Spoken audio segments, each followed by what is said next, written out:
Welcome to Eat Your Backyard, my YouTube channel where I talk about all kinds of edible and non-edible, cool tropical plants and such. Well, this is an update. It's been very stormy this week. We've had a tropical disturbance sitting in the area, and that means rain, which is actually pretty good. If you can see, everything is really wet, and that means that of course it's getting a lot of growth. And I like this to happen this time of year, which is May, because it really, I think, strengthens the root systems prior to going into a very hot and what can be dry period of the year in Florida. And even if it is raining, the first half of the day is enough to cook all the moisture out of the sandy soil here. So to have deep root systems, which of course these heavy rains promote that, I believe, healthy roots. To have healthy deep root systems, I think, help everything survive. So that's a great thing. So I thought I'd do a couple things. Give a little update on what's going on, my kind of mid-May update, and also take a look at some recent yard projects that I've done that are progressing. So, okay, first of all, these mangoes are starting to get there. They're not there yet, but they're getting there. That's a healthy mango. You can see I am blessed with many, many mangoes this year. In my Tommy Atkins, the one heavy producer that I can always count on, is getting ready to produce again, and really it doesn't get much better than that in terms of a perfect mango. The Hayden, that's another story, not doing nearly as well, but I wanted to specifically come over here and look at this papaya that we transplanted last week. Now, as we were transporting it, one of the leaves snapped off here, and interesting to see, it hasn't degraded at all. This is a female papaya, you can tell because it's got these individual flowers on it like that. So this is a fruit-producing papaya. Now there's a few things that I could do here. I just buried it in the soil. I didn't water it or anything, and which is really, I had planned to water it, didn't water it, but that's okay because it was during a very rainy period, and it actually rained a little bit later on in the day, which is even better than hitting it with water with chlorine in it. You can see it's kind of wilty.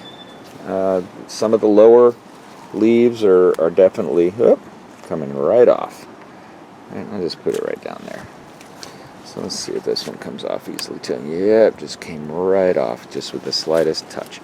So if they're coming off, no sense in leaving them on. You can just kind of look, but I wouldn't actively try to have them go off unless they're already kind of leaving on their own. Just because if they are attached, see those two are attached, if they are attached, then they're giving the plant some energy. I'm mostly concerned not about these leaves, of course, because they're sacrificial. I'm mostly concerned about these leaves at the top, and you can see here, not really, I mean, it looks wilty just because that's the way they always look when they're growing, but they're making it. That's a healthy leaf. That's what I want to see. It's not that wilty. It's kind of hanging on. I know the roots are getting water. So, wow, that's great. It looks like this is going to be a winner. I'm loving that. Going to have a nice papaya next to a nice little sugar cane, and a struggling Monstera deliciosa. I don't know if that's going to really do it. I just planted that as a cutting a while back, and it doesn't look like it's really doing that well. And I mean, it's growing. It's just that it's getting burned, I'm sure, by the salt air. The salt water comes out of my sprinkler. I can see it's got a sprout there that's healthy. So, maybe the Monstera deliciosa will bloom. That's actually a poisonous type of fruit. Well, I mean, anything that contains acid, even citric acid, is poisonous at the right level. So I don't want to exaggerate what I mean by poisonous, but it produces a fruit that tastes a lot like a banana and a pineapple combined. So delicious, but the type of acid in it is very strong, and it can actually burn your lips if you have too much of it, and some people are very sensitive to it. So it's one of these kind of dangerous things, I suppose, if you're not careful. I did plant one of these cuttings that and this will do very well. This is guaranteed to make it. But one of these cuttings that had fallen over and then grown back up. So this cutting actually does this. I thought it might be interesting against this part of the fence, but we'll see. This area has been neglected for a while, so Now, with all this rain, this Surinam cherry, which has been a very light fruit producer, isn't that cool, the Surinam cherry flowers, is starting to produce flowers. Now, I'm not sure why this is a light fruit producer. See, there's the little buds. But it has been. You know, I've found with these Surinam cherries that they can go without producing fruit and then all of a sudden just give you bumper crops of fruit. So I really think the solution to most problems in my yard is burying some fish waste on it. One of the really cool things about the Barbados cherry is that red color of the new growth leaves. I just think that looks so cool. And certainly if these flowers set into fruit, I am going to be in luck. Now, interestingly enough, this, my Surinam cherry that is a big fruit producer, continues to produce lots of nice cherries. So that's a good thing.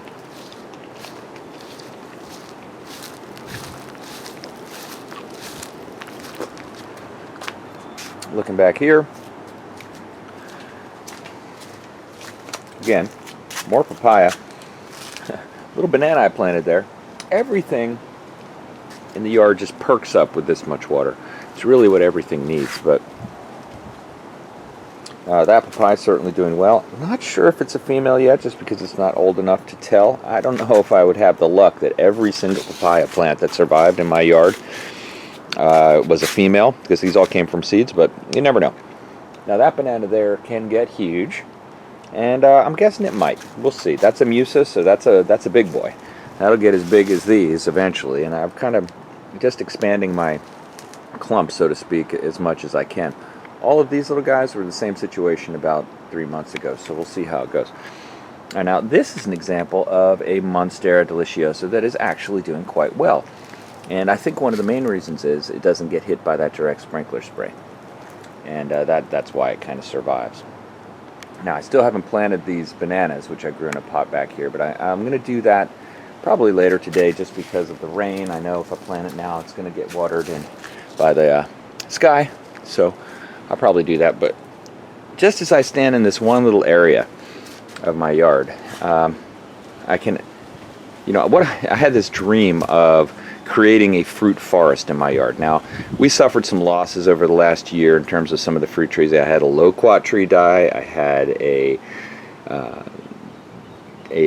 strawberry tree die. I had a few things die because of the hurricanes, just whipped them to death. But they're still hanging on, and things which have thrived are still growing well. So in this little area, let's see what we can come up with in terms of the fruity forest. Okay, we got the papaya, we got the banana, and the whole grove here. We've got that Monstera deliciosa. We've got up against the fence, back in here, mulberry trees. Here's another mulberry tree right there growing from a cutting. Very easy to grow mulberry trees from a cutting. Here's sea grapes growing up. I have actually kind of a canopy of sea grapes that I've grown. There's a Barbados cherry. There's a Surinam cherry growing from a little seed that we let grow off a good one that I like that grew actually on the other side of that fence. Now this area, of course, is not good looking. I'm going to be cleaning that up in one of my new yard projects. And then some unusual fruit in the vicinity as well. I consider it fruit. It's more like a vegetable, but this is a Thornless Pad Cactus, which is actually delicious. Tastes like cucumbers. You can snap those pads off, and you want to make sure. There are some little like hair-like whisker type things that grow on it that can irritate your lips if you get them. So you want to just kind of scrape those off with a knife, but they're very light. That's an edible. And then finally a fig tree. This fig tree produces figs. You can see it's got some figs on it. It gets the salt spray because it sticks up above this fence more than in most other plants. This is east in my yard, so coming off the Atlantic Ocean, east salt spray all the time. So anything that sticks up above this fence is going to get schmacked by the salt air, and that most fruit trees are not going to really respond that well to that experience of having salt on them. You might have read in history books the Romans would salt the fields of their enemies prior to invading them in order to make it so that they could not grow food to sustain themselves. I don't know if that's true. I actually have no idea. I just heard that somewhere, but the idea is plants don't really like salt. So if you're, most plants, there are some, there's exceptions of course, but today with that east wind, you can really get a good example of what I'm talking about here.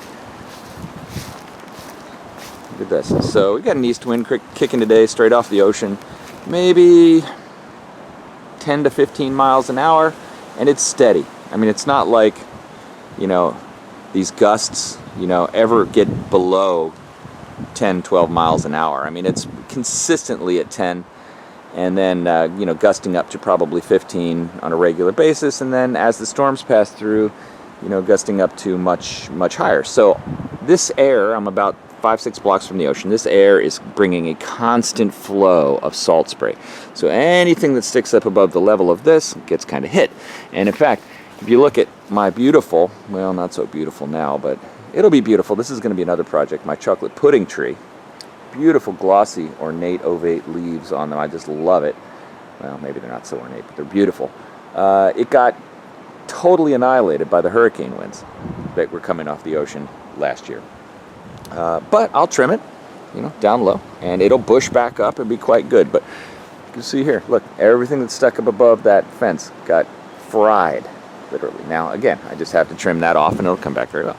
So I plant things that do tolerate salt above it, and I also tree form them, you know. So I have these Dracaena, which I let grow, which, you know, this is part of a long-term approach I'm taking. If you watched my videos over the last few weeks, you know, you followed me on this little mini yard project that I did to make this corner look good, you know, and you know, it looks good enough, I suppose, but you know, I kind of stopped there. That is to be done. But I grow these Dracaenas up here so that they do serve as a buffer. So I'm not really wanting to plant too much in the way of fruit here. Now I can plant the mulberry because that mulberry can sustain a lot of wind, and it grows back very quickly. So even if it does get fried, I just trim it back and it comes right back. However, these Dracaena will stay kind of bushed up. So I have this kind of tree-formed Dracaenas up to this foliage area that catches some of the salt action that's going on. They also get, you know, whipped. That's still remnants of the hurricane. They still get stripped of leaves, but they generally sustain the effect of the winds better. One other thing, you know, I used to have, I went through aloe mania, aloe insanity at one point, where I had 7 different types of aloe in my yard, and some of them will just grow super prolifically.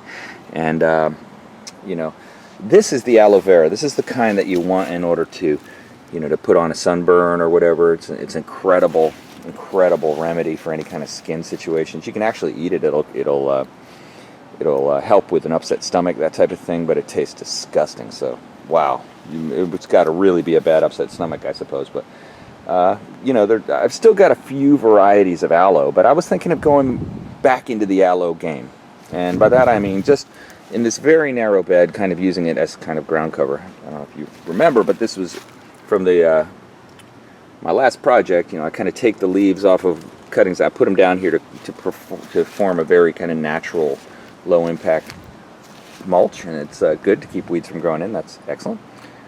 And so yeah, the aloe, that's aloe vera, that's the one you want, and it gets pretty big. This is another type.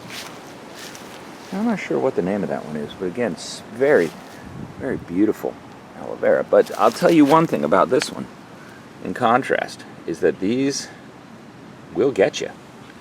They're not like necessarily like a cactus, but boy, they're strong enough that if you get hit the wrong way with those, it's going to cut you right open.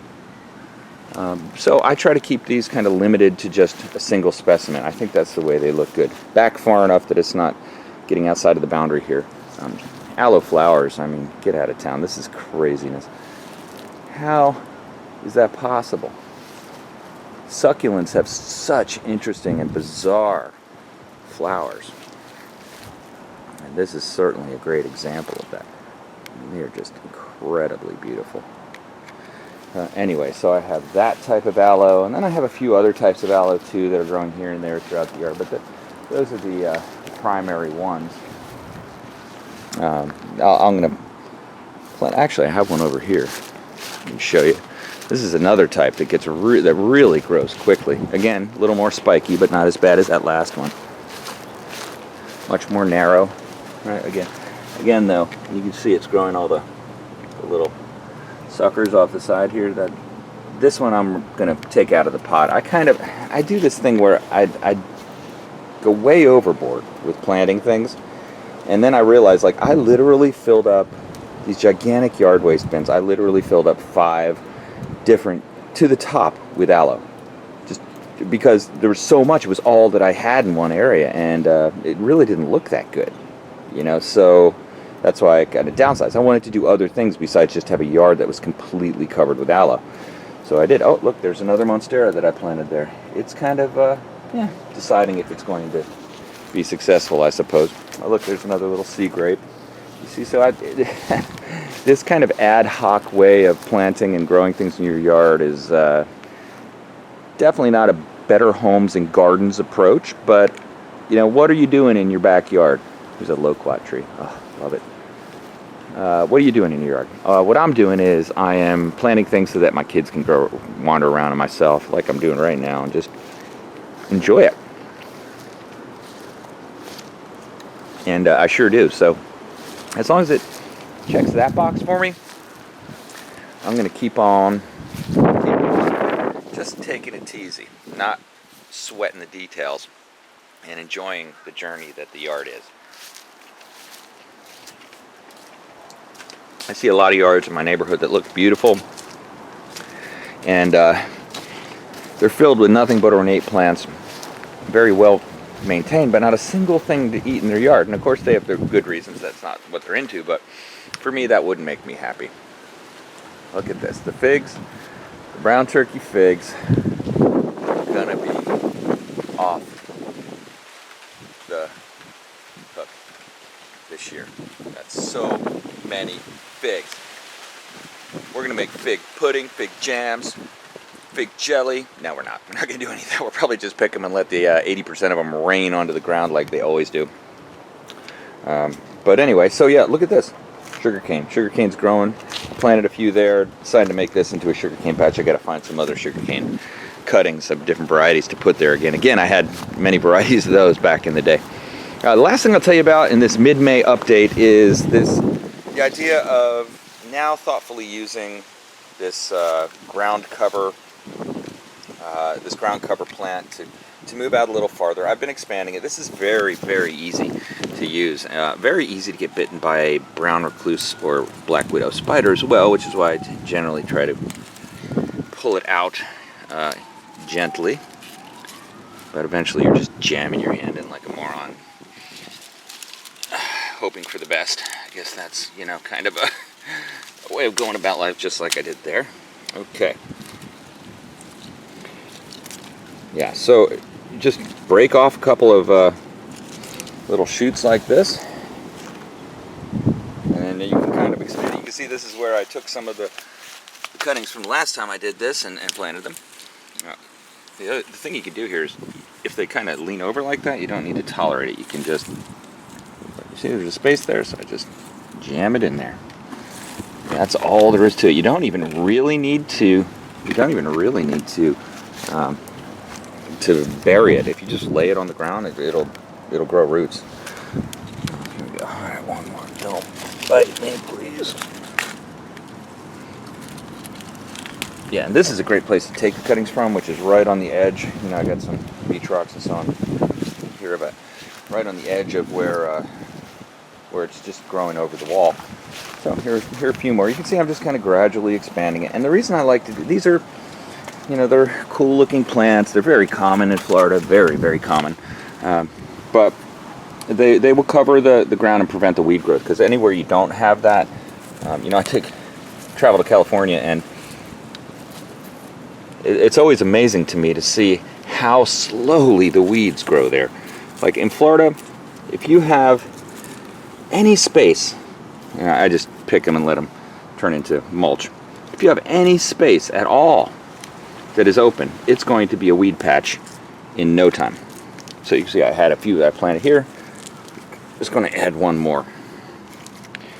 Maybe I'll add another one right here. And it's a really not that complicated to plant. And they'll generally fill in. Each one of these will grow more around it and so on and so forth as they grow. But yeah, so expanding. Here are a couple more I planted and so on. Now, one area that was grown in grass and weeds that I got rid of was over here. Just last week, planted a whole bunch of little sprouts. They were mostly off of this one, and one that I kind of keep a bunch of them growing back in here just to, I trimmed that way back and it's coming back now. I kind of just harvest off of that as it grows, but I planted these all last week, and they didn't look that good. They looked half dead. You can see with the rain and so on now, it is absolutely going off. Now this giant lily that I have here dropped many small lily seeds around it, seeds, and grew more giant lilies, and I dug most of those out and transplanted them to pots like this one I put in a pot. You see it's actually doing quite well. That'll grow and end up looking about like that from that pot, which is a cool effect. I want to end up putting it over on the deck. But here's one. So, as you see these are very easy to repot. I've got to wonder, do I want a giant lily there? And I don't, but I'll dig it up later. I don't know where I want to put it yet, but yeah, I think this is going to be a real good look in here once it fills in. And again, I got the colors, the structure, and fruit everywhere. So kind of get the best of both worlds. And of course the croton, you hear me talk about it all the time, but if you're in Florida, you must have croton, mustn't you? How can we turn away from such a thing? And this is one of the most basic varieties, and it's still amazing. Absolutely amazing. I love how that looks. So, another nice day in Florida, even when it's raining, even when it's cloudy. It's about 85 degrees and humid and beautiful, breezy, and just loving it so much. So, hey, thank you for watching Eat Your Backyard. If you like these kinds of videos, go ahead and subscribe to this YouTube channel. And I'd also say check out my other two YouTube channels, Florida Fishy Finger and Surf All Day A1A. And I just want to say thank you for watching. If you like this video, give it a thumbs up, leave a comment. And like I said, don't forget to subscribe and let all your cool friends know to also subscribe. So thanks for watching. Eat your backyard.